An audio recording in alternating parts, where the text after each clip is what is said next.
All right, ready for a deep dive? We're jumping into Come to the Eye Center today. Oh, interesting. Yeah, meditation, spiritual practice, right up our alley, right? Absolutely. Always fascinated by this stuff. What caught your eye in this one?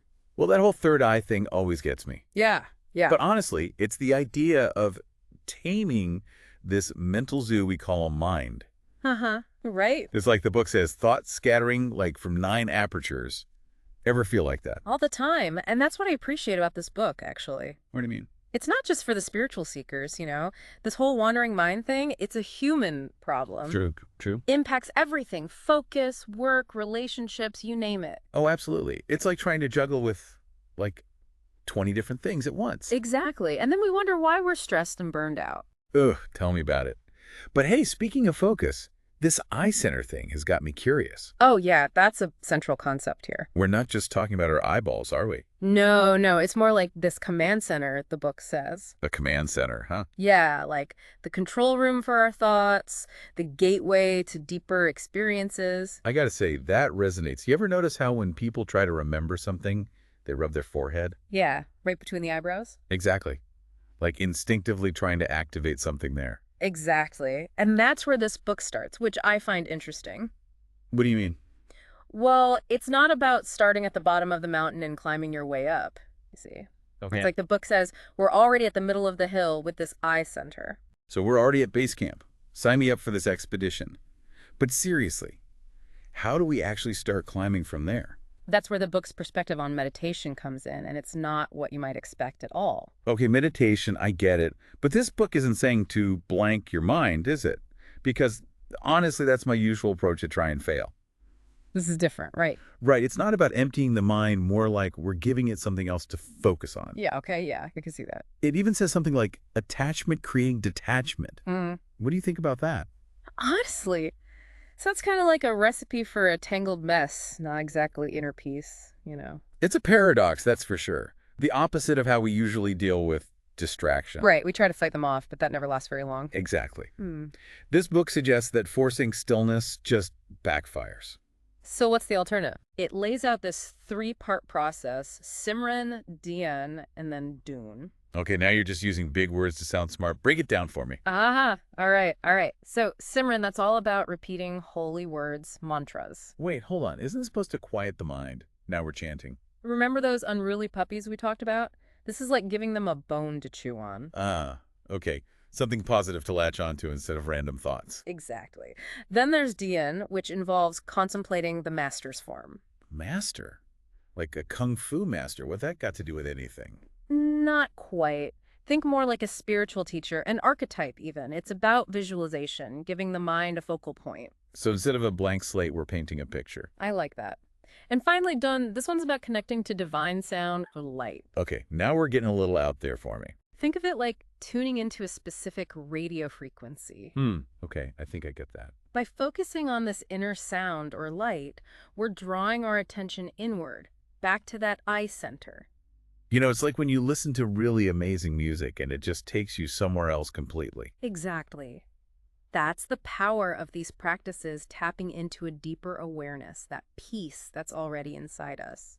Instead of a battle with our minds, it's more like we're learning to lead the orchestra, right? Nicely put. And it all circles back to this idea of the eye center. Each practice helps us tap into that command center. So meditation isn't about surrendering our minds. It's more like we're training them, right? Exactly.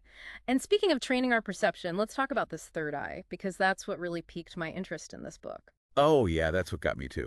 But come on, we're not talking about an actual physical eye, are we? We're going beyond the 5 senses here. This is inner perception. Okay, getting a little mystical now. A way of seeing that goes beyond what we normally experience. The book uses this great analogy of a surgeon. It says no matter how meticulously they dissect the body, they'll never find the third eye. Because it's not a physical thing. Exactly. It's more like a potential within each of us. Okay, that makes sense. But then there's this whole thing about seeing light and sound once this eye is open. I gotta be honest, that's the part that always throws me off. It sounds pretty mystical, right? But remember, we're talking about experiences beyond our everyday awareness. So not just about having weird visions then. It's about a deeper understanding, insights that we usually miss because our minds are so cluttered. So it's not about escaping reality, but seeing it more clearly. Exactly. It's about perceiving the connections, the underlying truth that our everyday minds miss. Okay, I think I'm starting to get it. Hmm. But how does this actually play out in our lives, you know? Yeah. Our goals, our struggles.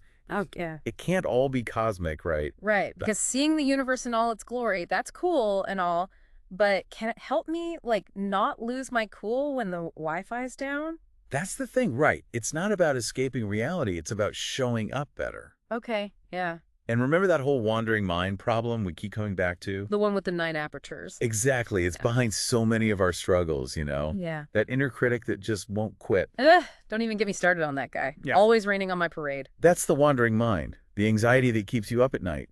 Okay, I get it. My mind's a bit of a wanderer. But what's the connection to this third eye business?